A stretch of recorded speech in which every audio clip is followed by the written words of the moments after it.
In this video, I'm going to show you how you can turn static shots into moving shots by using a wiggle expression inside of Adobe After Effects. So let's get into it. So as you can see, we're inside of After Effects. We've got our footage playing. That needs to be quiet. We've got our footage playing and it's just a boring static shot. It's fine, it does what it needs to do. But if we wanted to make it a little bit more interesting, look like somebody filmed it with their hands, then all we have to do, and this is a really quick one, just press P on the keyboard to load position. We'll hold Option on the keyboard on Mac. I believe that is Alt on Windows, but don't quote me on that. We're going to select the stopwatch icon to open up the expression window. So expression, position, we'll delete this and we're going to type out wiggle, open brackets, and then we've got two numbers that we can add in here. So let's go for 5, 10. And then do not press enter because it breaks the expression. It will fail. So don't press enter, click out of that grey box. And when we play this back, you can see we've got some movement. We've got a little bit. It's not too over the top. It's not distracting.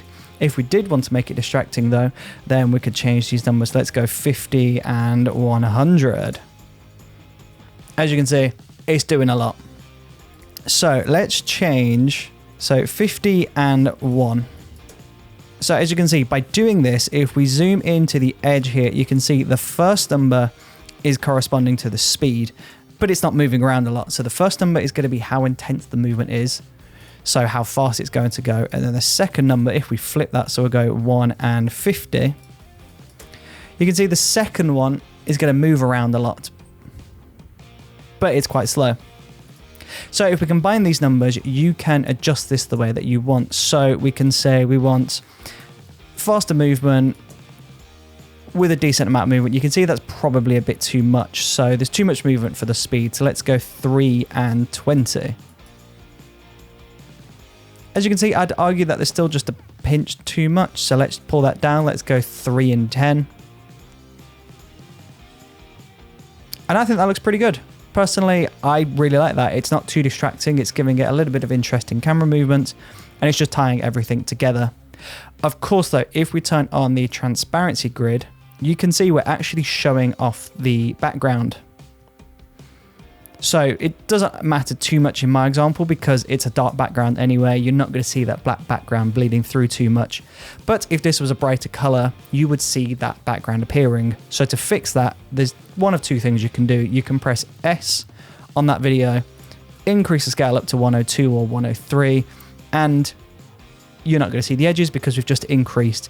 But if you don't want to do that, if you want to preserve the scale, then we can go into Effects and Presets.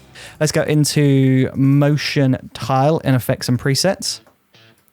Drag that onto the footage.